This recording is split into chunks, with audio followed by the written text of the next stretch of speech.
Delegation എന്നൊരു വസ്തുത കത്തോലിക്ക സഭയിലുണ്ട്. ഏതെങ്കിലും ഉത്തരവാദിത്തത്തിൽപ്പെട്ടവർ അവരുടെ ഉത്തരവാദിത്തം ചെയ്യാൻ പറ്റാത്ത ഏതെങ്കിലും പ്രത്യേക സാഹചര്യം വരുമ്പോൾ ആ ഉത്തരവാദിത്തം മറ്റൊരാൾ ചെയ്യാനായി കൈമാറുന്നതാണ് ഡെലഗേഷൻ. ഈ ഡെലഗേഷൻ വളരെ കൃത്യമായി പഠിപ്പിക്കുകയും ജീവിക്കുകയും ചെയ്ത ക്രിസ്തുവാണ്. ക്രിസ്തുവിൻ്റെ ഡെലഗേഷൻ്റെ പ്രത്യേകത അവനെക്കൊണ്ട് ചെയ്യാൻ പറ്റാത്തതല്ല, അവൻ ചെയ്ത കാര്യങ്ങളെ അതുപോലെ ചെയ്യാനുള്ള ഒരു ഡെലഗേഷനാണ്. അതായത് ക്രിസ്തു നടന്നുപോയ അതേ പാതയിലൂടെ നടന്നുപോയി ക്രിസ്തുവിന് സാക്ഷ്യം നൽകുക, വിറ്റ്നസ്സിങ് നൽകുക. ഇതാണ് ക്രിസ്തുവിൻ്റെ ഡെലഗേഷൻ. അവൻ്റെ അധികാരം അതേപോലെ പ്രയോഗിക്കുക, അതുപോലെ ഈ ഭൂമിയിൽ ജീവിക്കുക, അങ്ങനെ മറ്റൊരു ക്രിസ്തുവായി മാറുക. ഇതാണ് ക്രിസ്തുവിൻ്റെ ഡെലഗേഷൻ്റെ പ്രത്യേകത. ഇന്ന് ക്രിസ്തു പറയുന്ന ചില കാര്യങ്ങളുണ്ട്. തൻ്റെ ശിഷ്യന്മാരോട് പറയും, നിങ്ങൾ എൻ്റെ നാമത്തെ പ്രതി മനുഷ്യർ നിങ്ങളെ പിടികൂടുകയും പീഡിപ്പിക്കുകയും ചെയ്യും. അവരുടെ സിനഗോഗുകളിലും കാരാഗ്രഹങ്ങളും നിങ്ങളെ ഏൽപ്പിച്ചു കൊടുക്കും. എൻ്റെ നാമത്തെ പ്രതി രാജാക്കന്മാരുടെയും ദേശാധിപതികളുടെയും മുമ്പിൽ അവർ നിങ്ങളെ കൊണ്ടു ചെല്ലും. നിങ്ങൾ ഇത് സാക്ഷ്യം നൽകുന്നതിനുള്ള അവസരമായിരിക്കും. അതൊരു കുറ്റവാളിയെപ്പോലെ നിങ്ങൾ മനുഷ്യരുടെയൊക്കെ മുമ്പിൽ നിൽക്കേണ്ടി വരുമെന്നൊരു സാഹചര്യമാണ്.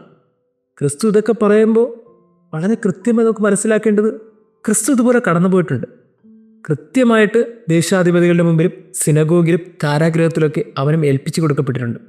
അവനും തലകുനിഞ്ഞ് മനുഷ്യരുടെ മുമ്പിൽ നിൽക്കേണ്ടി വന്നിട്ടുണ്ട്. എന്നിട്ട് ക്രിസ്തു പറയുന്നൊരു കാര്യമുണ്ട്, നിങ്ങളുടെ എതിരാളികളിൽ ആർക്കും ചെറുത്തു നിൽക്കാനോ എതിർക്കാനോ കഴിയാത്ത വാക്ചാതുര്യം ജ്ഞാനവും നിങ്ങൾക്ക് ഞാൻ നൽകും. വളരെ കൃത്യമാണ്. നിങ്ങൾ ഒന്നുകൊണ്ടും പേടിക്കേണ്ട. എങ്ങനെയാണോ ഞാൻ കടന്നുപോയ ജീവിത സാഹചര്യം അതുപോലെയൊക്കെ നിങ്ങളും കടന്നു പോകും. ആരെങ്കിലുമൊക്കെ എൻ്റെ പിന്നാലെ വരാൻ ആഗ്രഹിക്കുന്നുണ്ടെങ്കിൽ അവർക്ക് കുരിശാണ് വഴി. അവർക്ക് ക്രിസ്തു കടന്നുപോയ അതേ ജീവിത പാതയാണ് വഴി. പുതിയൊരു വഴി കൂടെ ക്രിസ്തുവിനെ അനുഗമിക്കാമെന്ന് ആരും കരുതണ്ട. അതുകൊണ്ട് ആരൊക്കെയാണോ ക്രിസ്തുവിനെ ഫോളോ ചെയ്യാൻ ആഗ്രഹിക്കുന്നവർ അവരൊക്കെ ഈ ക്രിസ്തു പോയ അതേ ജീവിത പാതയിലൂടെയൊക്കെ കടന്നു പോകേണ്ടി വരും എന്ന വലിയൊരു കൃത്യമായ കാര്യമാണ് ക്രിസ്തു പഠിപ്പിക്കുന്നത്. പ്രിയമുള്ളവരെ, നമ്മുടെയൊക്കെ ജീവിതത്തിൽ ഒന്ന് ചിന്തിച്ച് നോക്കിയാൽ ഒത്തിരിയേറെ സങ്കടങ്ങളും വേദനകളുണ്ട്, ഒത്തിരിയേറെ കണ്ണുനീരൊക്കെ നമുക്കുണ്ട്. പക്ഷേ ഈ കണ്ണുനീരും വേദനകളൊക്കെ എന്തുകൊണ്ടാണ് മാറിപ്പോകാത്തത്? വളരെ കൃത്യമായ ഉത്തരമാണ്, നമ്മൾ ഫോളോ ചെയ്യുന്ന ക്രിസ്തുവിനെയാണ്.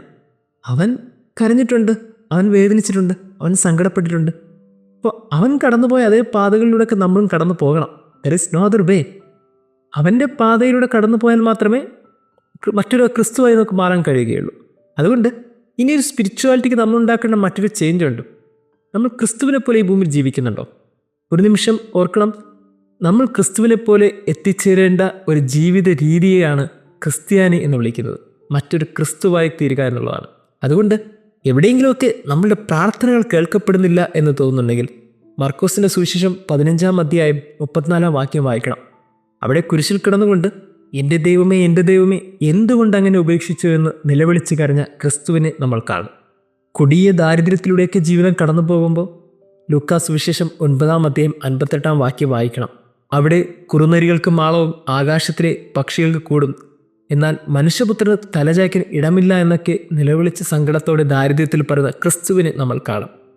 ഒരുപക്ഷെ ദൂരദേശത്തുള്ള ആരെങ്കിലൊക്കെ ഓർത്ത് നമ്മൾ സങ്കടപ്പെടുന്നുണ്ടെങ്കിൽ, കരയുന്നുണ്ടെങ്കിൽ, ഈ സ്നേഹത്തിനിടയിൽ നമ്മളൊക്കെ അകന്നു പോയോ ഓർത്ത് വേദനിക്കുന്നുണ്ടെങ്കിൽ മത്തായി സുവിശേഷം 2-ാം അധ്യായം 13-ാം വാക്യം വായിക്കണം. ജനിച്ച രാത്രി തന്നെ ഈജിപ്തിലേക്ക് പലായനം ചെയ്യപ്പെട്ട ഒരു ക്രിസ്തുവിനെ നമ്മൾ കാണും. പ്രിയപ്പെട്ട നാടും ബന്ധുക്കളെയൊക്കെ വിട്ട് ഒരു ദൂരദേശത്തേക്ക് അധികകാലം ജീവിക്കേണ്ടി വരുന്ന ഒരു ക്രിസ്തുവിനെയും അവൻ്റെ മാതാപിതാക്കളെയും നമ്മൾ കാണും. ആരുടെങ്കിലൊക്കെ മുമ്പിൽ നമ്മൾ ചെയ്യാത്ത തെറ്റിൻ്റെ പേരിൽ കുറ്റവാളിയെപ്പോലെ നിൽക്കേണ്ടി വരുന്നുണ്ടെങ്കിൽ മത്തായി സുവിശേഷം 27-ാം അധ്യായം 13-ാം വാക്യം വായിക്കണം. അവിടെ ചെയ്യാത്ത തെറ്റിൻ്റെ പേരിൽ 4 കോടതി മുറികൾ മാറി മാറി കയറിയ ക്രിസ്തുവിനെ നിങ്ങൾ കാണും. സ്നേഹിച്ചവർ ഒറ്റിക്കൊടുക്കുന്നുണ്ടെങ്കിൽ, തങ്ങളുടെ സ്നേഹത്തെ തള്ളിപ്പറയുന്നുണ്ടെങ്കിൽ ലൂക്കാ സുവിശേഷം 22-ാം അധ്യായം 48-ാം വാക്യം വായിക്കണം. സ്നേഹിച്ചിടുന്ന യൂദാസ് എന്ന തൻ്റെ ശിഷ്യൻ ചുംബനം കൊണ്ട് ക്രിസ്തുവിനെ ഒറ്റിക്കൊടുത്തത് നിങ്ങൾ കാണും. പ്രിയമുള്ളവരെ, ക്രിസ്തു പറഞ്ഞ ഒരു കോൺസെപ്റ്റ് ഇത്രയേ ഉള്ളൂ, ഞാൻ കടന്നുപോയ അതേ പാതയിലൂടെ നിങ്ങളും കടന്നു പോകും. പക്ഷെ നിങ്ങൾ ഭയപ്പെടരുത്. കാരണം നിങ്ങളുടെ എതിരാളികളിൽ ആർക്കും ചേർത്ത് നിൽക്കാൻ കഴിയാത്ത വിധം നിങ്ങൾക്ക് ജ്ഞാനം അവൻ നൽകും. അവൻ നിങ്ങളുടെ കൂടെ ഉണ്ടാകും. പുറത്തുള്ളവർ മാത്രമായിരിക്കില്ല, ഒരുപക്ഷെ അകത്തുള്ളവർ പോലും നിങ്ങളെ എതിർത്തെന്ന് വരാം. മാതാപിതാക്കന്മാരും സഹോദരന്മാരും ബന്ധുമിത്രാദികളും സ്നേഹിതർ പോലും നിങ്ങളെ ഒറ്റിക്കൊടുക്കും. ഇങ്ങനെ ക്രിസ്തു പറയുമ്പോൾ നിങ്ങളുടെ ഏക ആശ്രയം ക്രിസ്തുവായിരിക്കണമെന്ന് ക്രിസ്തു പഠിപ്പിക്കും. പ്രിയമുള്ളവരെ, ഈ ജീവിത സാഹചര്യങ്ങളിലൂടെയൊക്കെ കടന്നുപോയ ഒരാളാണെന്ന് ചോദിച്ചാൽ അത് ക്രിസ്തുവാണ്. അതുകൊണ്ട് അവൻ കടന്നുപോയ പാതകളിലൂടെയൊക്കെ നമ്മൾ കടന്നു പോയാൽ മാത്രമേ നമുക്ക് മറ്റൊരു ക്രിസ്തുവാകാൻ സാധിക്കുകയുള്ളൂ. ഇതിൽ എവിടെയെങ്കിലുമൊക്കെ നമ്മൾ ഒളിച്ചോടാൻ ആഗ്രഹിക്കുന്നുണ്ടെങ്കിൽ പിന്നീട് ആ ക്രിസ്തീയ ജീവിതം കൊണ്ട് ഒരർത്ഥമില്ലാതായിത്തീരും. ഒന്നിനും ഭയപ്പെടേണ്ട, നമുക്ക് വേണ്ടി സംസാരിക്കാൻ നമ്മുടെ ക്രിസ്തു മുമ്പിലുണ്ടാവും. അതാണ് ക്രൈസ്തവ ജീവിതത്തിൻ്റെ ഏറ്റവും വലിയ വിശ്വാസം. രാത്രി അഗ്നിസ്തംഭമായും പകൽ മേഘസ്തംഭമായും കൂടെ നിന്ന ഒരു ദൈവം നമുക്കുണ്ട്. അതുകൊണ്ട് ഈ ദൈവം നമ്മുടെ നിഴലായി കൂടെ ഉണ്ടാകുമെന്ന വലിയ വിശ്വാസത്തോടെ ജീവിതയാത്ര മുന്നോട്ട് പോകണം. എവിടെ നിൽക്കേണ്ടി വന്നാലും അവിടെയൊക്കെ ധൈര്യപൂർവ്വം നിൽക്കണം. കാരണം നമ്മുടെ മുമ്പിൽ ക്രിസ്തു ഉണ്ട്.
നന്മയായാലും